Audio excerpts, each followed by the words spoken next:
In the quiet moments before dawn at Windsor Castle, when most of the world sleeps peacefully, a small figure often wandered the grand corridors with curious eyes and bare feet.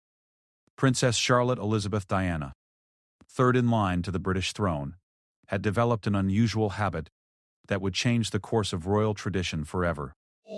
She wasn't searching for toys or treats like most children her age. Instead, she was drawn to something far more mysterious and magnificent: the glittering treasures that told the stories of queens who came before her. The 7-year-old princess had discovered that if she stood on her tiptoes near the glass cases in the private royal collection, she could see her own reflection multiplied infinitely in the facets of diamonds and emeralds that once adorned the heads of the most powerful women in British history. What Charlotte didn't know was that her great-grandmother, Queen Elizabeth II, had been watching these early morning adventures with growing fascination. The Queen, now in her 90s, recognized something special in her great-granddaughter's eyes, the same spark that had driven her own lifelong love affair with the crown jewels and their incredible stories. But this isn't just a story about a curious child and her fascination with sparkly things. This is the remarkable true account of how a young princess's innocent wonder would uncover one of the most closely guarded secrets in royal history, ultimately leading to the creation of a tiara that would rewrite the rules of royal inheritance and challenge centuries of tradition. It's a story that begins with whispered conversations in palace corridors and ends with a piece of jewelry that would make headlines around the world, forever changing how the British royal family passes down their most precious treasures. The morning that would change everything started like any other Tuesday at Windsor Castle. Charlotte had finished her breakfast of porridge and fresh strawberries, completed her morning lessons with her private tutor, and was officially free to explore until lunch. Her brothers, Prince George and Prince Louis, were occupied with their own activities, leaving Charlotte to pursue her favorite pastime, what she privately called her treasure hunts. Today she found her great-grandmother seated at the antique mahogany desk, surrounded by leather-bound books and official documents. Sunlight streamed through the tall windows, casting dancing shadows across the Persian rugs that had been there since before Charlotte was born. "Good morning, Gangan," Charlotte said, using the special name she had coined for the Queen when she first learned to speak. The formality that others observed seemed unnecessary between them, and the Queen had never corrected her great-granddaughter's casual approach. Queen Elizabeth II looked up from her papers, her eyes immediately softening at the sight of the young girl. At 96, the Queen had witnessed countless changes in the world, but Charlotte's presence always managed to make her feel young again. There was something about the child's endless curiosity and fearless questions that reminded her of her own youth, before the weight of the crown had settled permanently on her shoulders. "Good morning, my dear," the Queen replied, setting aside her fountain pen. "What adventure are you planning today?" Charlotte approached the desk with the confidence that came from knowing she was truly welcome. She had learned that her great-grandmother was always willing to listen, even to questions that made the adults around them exchange worried glances. Today's question had been building in her mind for weeks. "Gangan, why don't I have a tiara like the other royal ladies?" Charlotte asked, settling into the oversized chair across from the desk. Her legs dangled several inches from the floor, but she sat with the natural poise that seemed to run in the Windsor bloodline. The Queen paused, considering the question more seriously than most adults would have. She had been expecting this conversation for some time, knowing that Charlotte was too observant to miss the patterns in royal protocol. The child had attended enough state functions and family gatherings to notice that the female members of the family wore stunning tiaras to formal events, while she and other young girls remained bareheaded.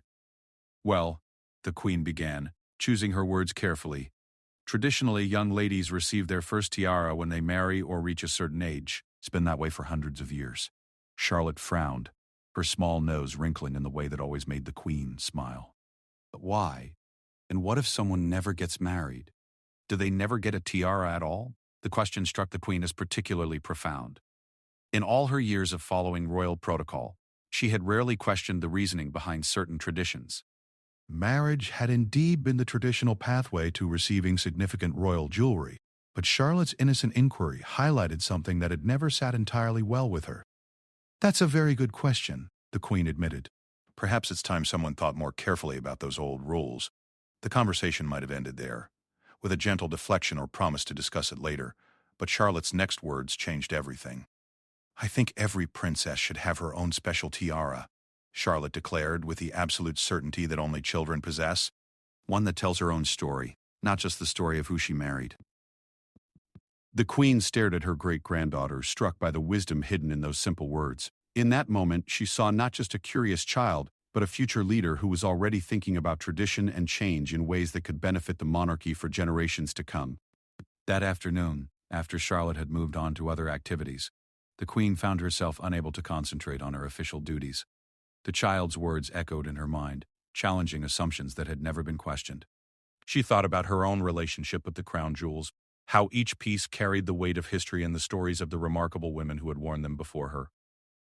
The Queen had always been a guardian of tradition, but she was also a woman who understood the importance of evolution. She had guided the monarchy through decades of social change, adapting ancient institutions to modern times, while preserving their essential dignity and purpose. Charlotte's question presented an opportunity to create a new tradition, one that honored the changing role of women in the royal family. Over the following days, the Queen found herself studying the extensive jewelry collection with fresh eyes. She examined pieces that had been gifts, inheritances, and commissions, each with its own story and significance. Some had been created to mark specific occasions, others had been passed down through generations of royal women, but none had been designed specifically to celebrate a young princess's individual identity and potential. The idea that began to form in the Queen's mind was revolutionary by royal standards. What if Charlotte could have her own tiara, designed specifically for her, that celebrated not just her royal status, but her unique place in the family's future? It would be unprecedented, breaking with centuries of tradition that tied significant jewelry to marriage or formal coming-of-age ceremonies. But the more the Queen considered it, the more convinced she became that Charlotte's innocent question had revealed a blind spot in royal tradition. The monarchy was evolving to recognize the equal importance of all its members, regardless of gender or marital status. Why shouldn't their jewelry traditions evolve as well? The Queen began making discreet inquiries among the palace staff, testing reactions to the idea without revealing its full scope. She spoke with the crown jeweler, the keeper of the royal collection, and several trusted advisors, gauging their thoughts on creating something entirely new for a young princess. The responses were mixed, as she had expected. Some embraced the idea as a natural evolution of royal tradition, while others worried about the precedent it might set. But the Queen had learned long ago that meaningful change often required gentle persistence and careful timing. Meanwhile, Charlotte continued her treasure hunts, unaware that her simple question had set extraordinary events in motion. She spent her mornings exploring the castle's many rooms, her afternoons in lessons or play, and her evenings listening to stories that her great-grandmother told about the jewelry she had worn throughout her long reign. These evening storytelling sessions became a cherished routine for both of them. The Queen would choose a piece from her collection and share its history, the circumstances of its creation, the events where it had been worn, the other royal women who had treasured it before her. Charlotte listened with rapt attention, asking questions that often surprised the Queen with their insight. "This emerald necklace belonged to Queen Mary," the Queen explained one evening, showing Charlotte a photograph of the stunning piece. She wore it to countless state dinners and important occasions. Each time she put it on, she was connecting herself to the queens who came before her. Charlotte studied the photograph carefully, tracing the outline of the emeralds with her finger. "Will I be able to wear it someday?" "Perhaps," the Queen said. "But wouldn't it be wonderful if you also had something that was created just for you? Something that told your own story?" Charlotte's eyes lit up with excitement. Could that really happen? The Queen smiled, but her answer was careful. "We shall see, my dear, we shall see." As autumn arrived at Windsor Castle, the Queen's secret project began to take shape. She had decided to commission a tiara for Charlotte, but not just any tiara.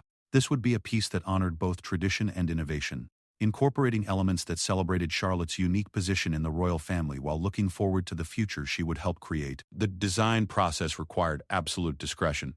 The Queen worked directly with the crown jeweler and a select team of craftspeople, swearing them to secrecy about the project.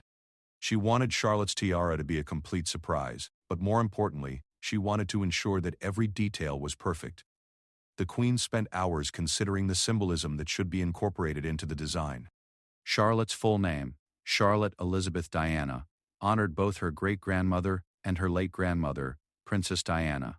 The tiara should reflect that connection, while also celebrating Charlotte's own emerging personality and interests. Charlotte had always been drawn to flowers and nature, spending hours in the castle gardens and showing a remarkable knowledge of different plant species. She was also fascinated by butterflies, often stopping to watch them during family walks. These interests the Queen decided should be reflected in the tiara's design. The technical challenges were significant. Creating a tiara for a child required considerations that didn't apply to adult jewelry. It needed to be proportioned correctly for Charlotte's smaller head, but designed in a way that could be adjusted as she grew. The weight had to be carefully calculated to ensure comfort, while the setting needed to be secure enough to protect valuable stones during the active lifestyle of a young princess. The queen also insisted that the tiara incorporate stones from existing royal pieces, creating a tangible connection to the family's history.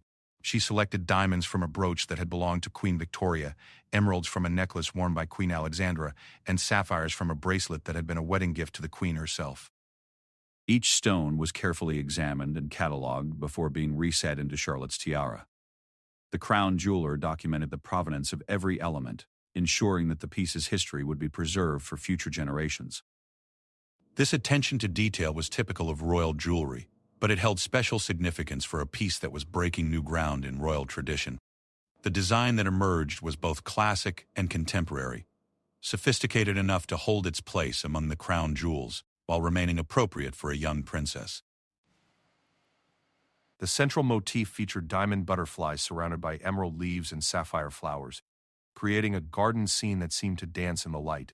The overall effect was magical, perfectly suited to Charlotte's personality while maintaining the dignity expected of royal jewelry. As winter approached, the tiara neared completion, but the queen faced a new challenge. How should such an unprecedented gift be presented? Royal jewelry was typically given during significant ceremonies or milestone events, but Charlotte's tiara didn't fit any existing category. The queen decided that the presentation should be as special and unique as the gift itself. She began planning a private ceremony, one that would honor the significance of the moment while maintaining the intimate atmosphere that had characterized her relationship with Charlotte from the beginning. The secret project had taken on a life of its own, involving dozens of people who were all committed to maintaining absolute confidentiality. The anticipation among the palace staff was palpable, as everyone looked forward to Charlotte's reaction to her extraordinary surprise. But perhaps most importantly, the queen began to see Charlotte's tiara as more than just a beautiful piece of jewelry. It represented a new chapter in royal tradition, one that recognized the equal importance of all family members and celebrated individual identity alongside inherited status. The little girl who had asked such a simple question had inspired a change that would influence how the royal family thought about tradition and inheritance for generations to come. The secret that had been carefully guarded for months was about to be revealed, but not in the way anyone expected. It was a crisp December morning when Charlotte made a discovery that would accelerate all of the queen's carefully laid plans.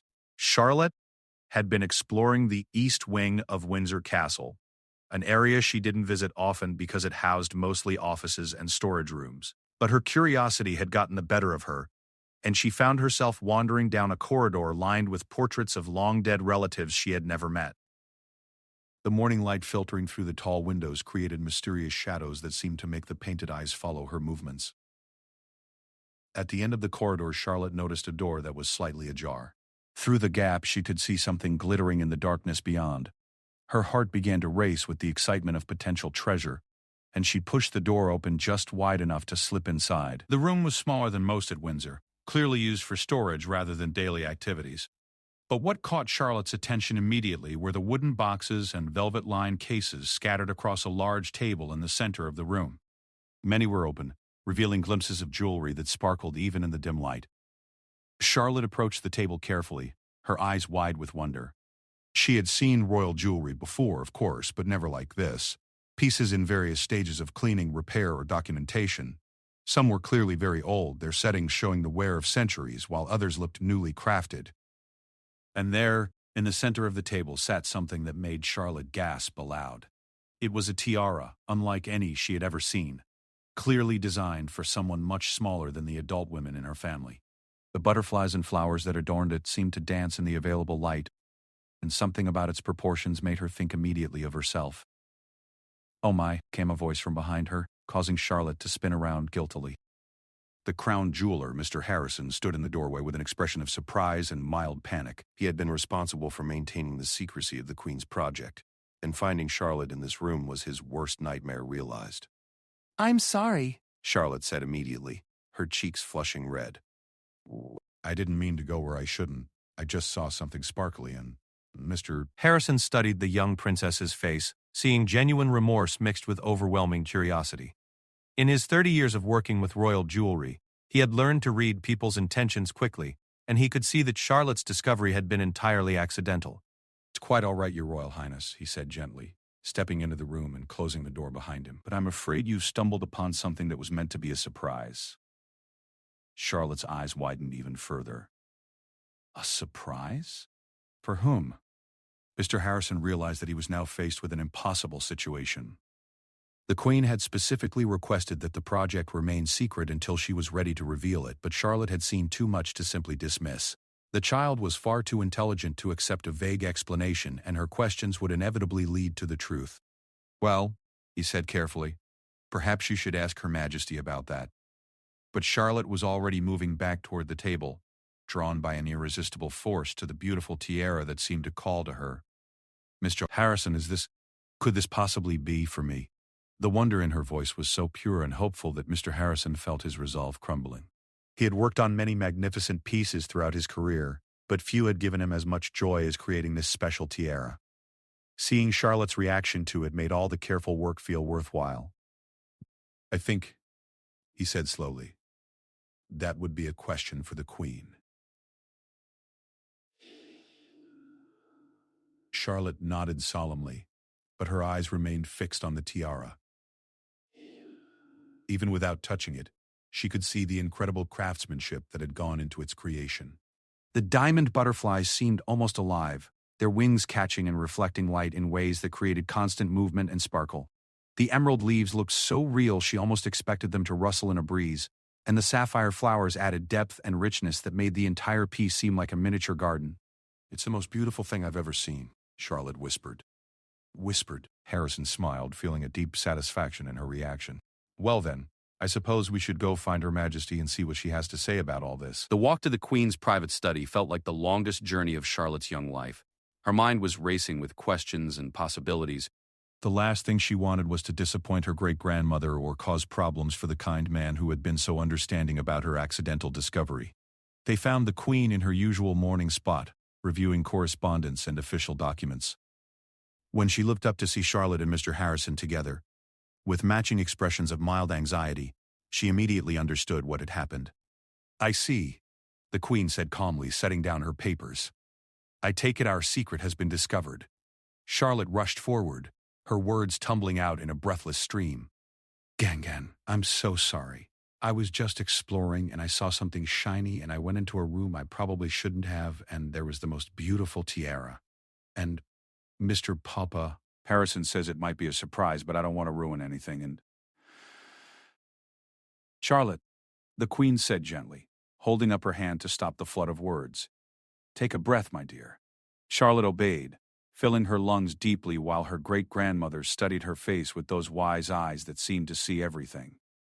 "Now then," the Queen continued, "suppose you tell me exactly what you saw."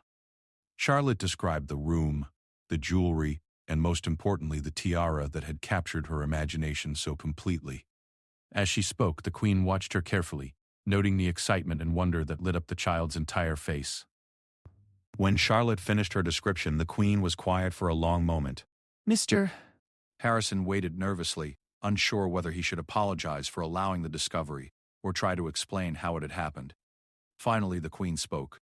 "Well, it seems our timeline has been accelerated somewhat." She looked at Mr. Harrison with a slight smile. Is the piece ready for presentation?" Yes, Your Majesty. he replied, relief evident in his voice. "The final adjustments were completed yesterday." The Queen nodded and turned her attention back to Charlotte, who was practically vibrating with curiosity and excitement. "Charlotte, my dear, what I'm about to tell you must remain our secret until I decide it's time to share it with others. Can you promise me that?" Yes, Gangan, Charlotte said solemnly. "I promise." "Very well then." The Queen stood smoothing her skirt with the precise movements that came from decades of public appearances. "The tiara you discovered was indeed created for you.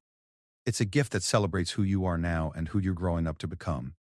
It's Charlotte's eyes filled with tears of joy. "Really? Truly? Really and truly?" the Queen confirmed.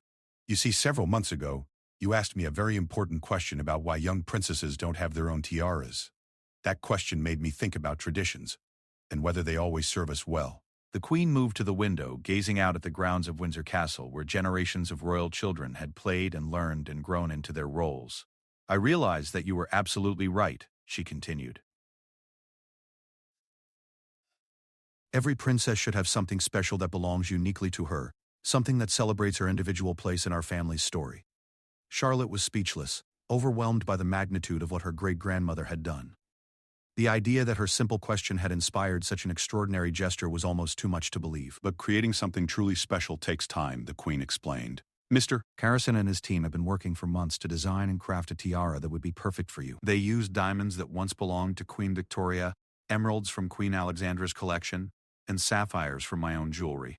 Every element has a story and a connection to our family's history. The symbolism wasn't lost on Charlotte, even at her young age. She understood that this wasn't just a beautiful piece of jewelry, but a tangible link to all the strong women who had come before her. The design incorporates butterflies and flowers because Mr. Harrison and I both noticed how much you love gardens and nature, the Queen continued. We wanted your tiara to reflect your own interests and personality, not just your royal status. Charlotte looked back and forth between her great-grandmother and Mr. Harrison, seeing the care and thought that had gone into creating something so meaningful. She felt a deep sense of responsibility settling on her young shoulders, understanding that this gift represented more than just pretty jewelry. What happens now? She asked quietly. The Queen smiled at the mature question. Now we need to decide when and how to present it properly. Royal jewelry gifts traditionally come with ceremony and significance, but since we're creating a new tradition, we have some flexibility in how we proceed. Mr. Harrison cleared his throat delicately. If I may suggest, Your Majesty, perhaps the presentation could coincide with Princess Charlotte's 8th birthday? It would provide a natural occasion for such a significant gift. The Queen considered this suggestion carefully. Charlotte's birthday was still several weeks away, which would give them time to plan an appropriate ceremony while also allowing the immediate excitement to settle into anticipation. That's an excellent idea, she agreed. But Charlotte, you must understand that this gift comes with responsibilities as well as privileges. Charlotte nodded seriously, ready to hear whatever conditions her great-grandmother might set. Wearing royal jewelry is about more than looking beautiful, the Queen explained. Each piece carries the dignity and respect of our family. When you wear your tiara, you represent not just yourself, but all of us. You must always remember that others will be watching and learning from your example. The weight of this responsibility might have overwhelmed many children, but Charlotte had been raised with an understanding of her unique position in the world. She had watched her great-grandmother carry similar responsibilities with grace and dignity for her entire reign. I understand, Gangan, Charlotte said. I'll do my best to make you proud. You already do, my dear, the Queen replied warmly. Every single day. The next few weeks passed in a blur of excitement and secrecy for Charlotte. She found it incredibly difficult to keep the news to herself, especially when her brothers asked why she seemed so happy all the time. But she had promised her great-grandmother, and she was determined to keep that promise no matter how much she wanted to share her incredible news. The Queen used this time to finalize the plans for Charlotte's birthday presentation. She decided that the ceremony should be intimate, involving only immediate family members and a few key staff members. This wasn't about public relations or media attention. It was about celebrating a special moment in a young girl's life and establishing a new family tradition. The Queen also worked with the palace historians and jewelers to document every aspect of Charlotte's tiara creation. She wanted future generations to understand the significance of what they had accomplished and the reasoning behind breaking with centuries of tradition. A special case was commissioned to house the tiara when it wasn't being worn, along with detailed documentation of its design, symbolism, and historical significance. The Queen insisted that this information be preserved in the royal archives, ensuring that Charlotte's children and grandchildren would understand the thought and love that had gone into creating their mother's first crown. Meanwhile, news of the unusual activity in the Crown Jewelers' workshop had begun to generate curious whispers among palace staff. Those who weren't directly involved in the project wondered what could be important enough to require such secrecy and attention to detail. But the Queen's reputation for discretion was legendary, and no one dared to ask direct questions about work that was clearly private. As Charlotte's birthday approached, the anticipation became almost unbearable for everyone involved. The little princess had managed to keep the secret, but the effort had required considerable self-control. She found herself spending even more time with her great-grandmother, drawn by the shared knowledge of what was coming. These conversations during the weeks leading up to her birthday became some of the Queen's most treasured memories. Charlotte asked thoughtful questions about the responsibilities of royal life, the meaning of tradition, and the importance of family history. The Queen realized that creating the tiara had given them an opportunity for deeper conversations about Charlotte's future role and the values that would guide her throughout her life. Gone. Charlotte asked one afternoon as they walked through the castle gardens. Do you think other people will understand why I have a tiara when I'm still so young? Public reaction to royal decisions was always a consideration, but she had learned over her long reign that doing the right thing often required courage to face criticism. Some people will understand immediately, she replied honestly. Others might need time to see the wisdom in creating new traditions. But Charlotte, my dear, the most important thing is that we know this decision comes from love and respect for you as an individual. Charlotte nodded thoughtfully. I hope people will see that it's not about me thinking I'm more important than other children. It's about understanding that every person has special gifts to offer. The Queen stopped walking and looked at her great-granddaughter with amazement. At not quite 8 years old, Charlotte had grasped something that many adults struggled to understand. This wasn't about privilege for its own sake, but about recognizing and nurturing the unique potential that each person possessed. You have learned something very important, the Queen said proudly, and that wisdom will serve you well throughout your life. The morning of Charlotte's 8th birthday dawned with unseasonable warmth for December, as if nature itself wanted to celebrate this extraordinary day. Charlotte woke early, her excitement having made peaceful sleep impossible for the past week. Today was the day she would finally receive her tiara. But more importantly, today marked the beginning of a new chapter in royal tradition. The Queen had planned the ceremony for late afternoon, allowing Charlotte to enjoy her regular birthday celebrations with her immediate family first. Prince William and Catherine had organized a lovely party with Charlotte's favorite foods, games, and a selection of gifts that any 8-year-old would treasure. But throughout the festivities, Charlotte found herself glancing frequently at her great-grandmother, sharing secret smiles that acknowledged the special moment still to come. As the afternoon sun began to cast long shadows across the castle grounds, the Queen invited Charlotte to join her in the private chapel at Windsor. This choice of venue was significant. Royal ceremonies often took place in grand public spaces, but the Queen wanted Charlotte's tiara presentation to feel sacred and personal rather than performative. The chapel had been subtly decorated for the occasion, with arrangements of Charlotte's favorite flowers, creating a garden-like atmosphere that complemented the natural motifs of her tiara. Only a small group was present. Charlotte's parents, her brothers George and Louis, and a handful of the staff members who had been instrumental in creating this moment. Harrison stood near the altar, holding a velvet-covered box that contained months of careful work and decades of tradition reimagined. The Queen had asked him to present the technical details of the tiara's creation, ensuring that Charlotte would understand the craftsmanship and history that had gone into her gift. As Charlotte entered the chapel wearing a simple but elegant dress in her favorite shade of blue, the afternoon light streaming through the stained glass windows seemed to create a natural spotlight around her. The Queen felt a profound sense of rightness about what they were about to do, a certainty that this moment would resonate through generations of royal history. Today, the Queen began, her voice carrying clearly through the intimate space, we gather to celebrate not just Charlotte's 8th birthday, but the establishment of a new tradition in our family. For centuries, royal jewelry has been passed down through marriage or inherited at specific milestones. But Charlotte's thoughtful question about why young princesses must wait for their own tiaras has inspired us to create something entirely different. But her eyes sparkled with the excitement she couldn't completely contain, and her parents exchanged proud glances at how beautifully she was handling this unprecedented moment. Harrison, the Queen continued, would you please share with Charlotte the story of how her tiara was created? The crown jeweler stepped forward, clearing his throat slightly before beginning his explanation. Your Royal Highness, your tiara represents a fusion of history and innovation. The central diamonds came from a brooch that belonged to your great-great-great-grandmother, Queen Victoria. She wore this brooch during some of the most important moments of her reign. He opened the velvet box as he spoke, revealing Charlotte's tiara in all its glory.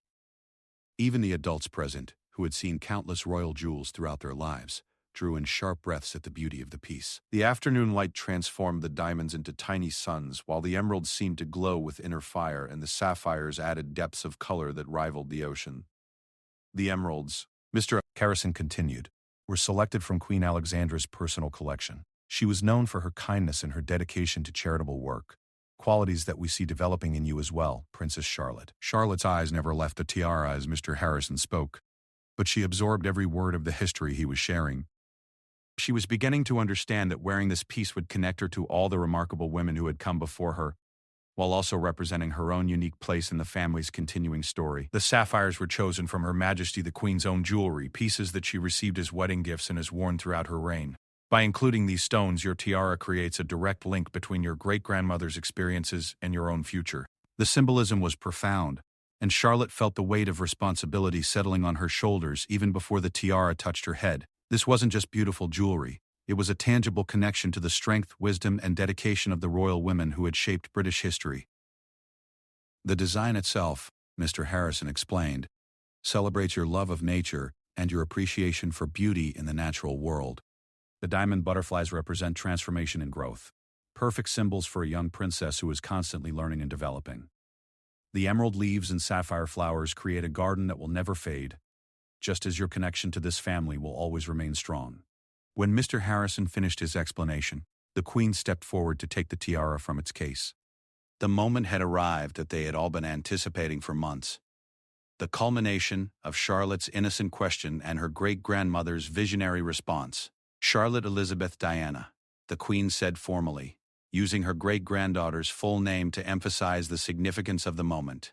This tiara is created specifically for you, celebrating who you are today and honoring the woman you will become. It represents not just your royal heritage, but your individual spirit and potential.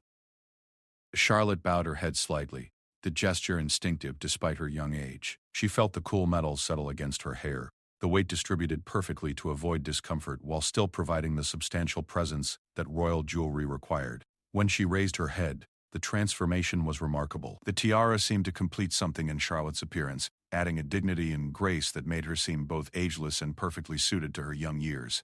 The butterflies and flowers caught the light with every small movement of her head, creating the magical effect that Mr. Harrison had envisioned during the design process. "How does it feel?" the Queen asked softly. Charlotte considered the question seriously, taking a moment to assess not just the physical sensation of wearing the tiara, but the emotional impact of everything it represented. "It feels like coming home," she said finally, the words surprising everyone with their wisdom and appropriateness. The Queen's eyes filled with tears at this response. In all her years of public service and royal ceremonies, she had rarely heard anything that so perfectly captured the essence of what they were trying to achieve. Charlotte hadn't just received a piece of jewelry. She had embraced her role as a bridge between royal tradition and modern possibility. Prince William stepped forward to embrace his daughter, his own emotions clearly visible. As a father, he was proud to see Charlotte handling such a significant moment with such grace. As a future king, he understood the importance of what his grandmother had accomplished by creating this new tradition. "You look absolutely beautiful," Catherine whispered, kneeling to Charlotte's eye level. "But more importantly, you look like exactly who you're meant to be." Even George and Louis seemed to understand that they were witnessing something special. George, as the future king, was particularly interested in how royal traditions could evolve while maintaining their essential meaning. Louis, still young enough to be primarily impressed by the sparkle and beauty, declared that Charlotte looked like a real princess from a fairy tale. As the ceremony concluded and the family began to move toward the castle for a private celebration dinner, the Queen lingered for a moment in the chapel with Charlotte. The two of them stood together, the late afternoon sun creating rainbow patterns through the stained glass that seemed to bless this new beginning. "Gan," Charlotte said quietly, "thank you for listening to my question and making something so beautiful happen." "Thank you, my dear," the Queen replied, "for asking the question that needed to be asked." The impact of Charlotte's tiara presentation extended far beyond that December afternoon at Windsor Castle. Word of the new tradition spread quickly through royal circles, generating discussions about how ancient institutions could adapt to changing times while preserving their essential dignity and purpose. Royal historians found themselves analyzing the precedent that had been set, recognizing that Charlotte's tiara represented more than just a lovely gift for a young princess. It challenged assumptions about inheritance, gender, and the value of individual identity within traditional systems. The public reaction, when the news was eventually shared, was overwhelmingly positive. People appreciated seeing the royal family acknowledge that traditions could evolve to better serve their intended purposes. Charlotte's tiara became a symbol of thoughtful progress, showing that respect for history didn't require blind adherence to outdated practices. Other royal families around the world took notice of what Queen Elizabeth II had accomplished with Charlotte's gift. Some began considering similar innovations in their own traditions, recognizing that the British Queen had identified a way to honor both individual worth and historical continuity. But perhaps the most significant impact was on Charlotte herself. Wearing her tiara to subsequent family events and appropriate public occasions, she began to understand more deeply what it meant to represent something larger than herself, while still maintaining her individual identity. The tiara became a teaching tool, prompting conversations about responsibility, service, and the balance between privilege and duty. Charlotte learned that beautiful things often came with serious obligations, but that those obligations could be sources of strength rather than burdens when they were embraced with the right spirit. As she grew older, Charlotte began to see how her great-grandmother's gift had prepared her for the complex realities of royal life. The tiara reminded her daily that she was both an individual with her own dreams and interests, and a member of a family with centuries of responsibility to the British people. The Queen, watching Charlotte mature with grace and wisdom beyond her years, felt deep satisfaction in the decision to break with tradition. She had always believed that the monarchy's strength came from its ability to evolve while maintaining its core values, and Charlotte's tiara had proven that innovation could enhance rather than diminish royal dignity. Years later, when Charlotte became a teenager and then a young woman, her tiara remained a constant presence at important family events. It had been designed to grow with her both literally through careful adjustments and metaphorically through the deepening understanding of its significance. The tiara also inspired Charlotte to think creatively about how royal traditions might continue to evolve. She began to see herself as part of a continuing conversation between past and future, someone who could honor her ancestors while also preparing the way for generations to come. When Charlotte eventually had children of her own, the story of her tiara would become a family legend passed down along with the jewelry itself. Future princesses and princes would learn about the little girl who asked a simple question and changed royal tradition forever, inspiring their great-grandmother to create something new and beautiful. The Queen's decision to commission Charlotte's tiara also had practical implications for the crown jewels collection. It established a new category of royal jewelry designed specifically for younger family members, creating opportunities for future monarchs to celebrate their children and grandchildren in similar ways. Most importantly, Charlotte's tiara became a symbol of the idea that tradition and innovation could work together to create something more beautiful and meaningful than either could achieve alone. It represented the best of royal values while acknowledging that those values could be expressed in new and evolving ways. As Charlotte continued to grow into her role as a modern princess, her tiara served as a daily reminder of the love and wisdom that had gone into its creation. Every time she wore it, she honored both her great-grandmother's vision and her own commitment to serving others with grace and dignity. The story of Charlotte's tiara ultimately became a testament to the power of asking the right questions at the right time, and the courage required to challenge even the most entrenched traditions when they no longer served their intended purpose. A curious 8-year-old's wonder about royal jewelry had transformed into a lasting legacy that would influence royal protocol for generations to come. And in the quiet moments when Charlotte looked at herself in the mirror wearing her tiara, she could see not just the beautiful girl she was today, but glimpses of the remarkable woman she was becoming, guided by the wisdom of those who came before her and inspired by the endless possibilities that lay ahead.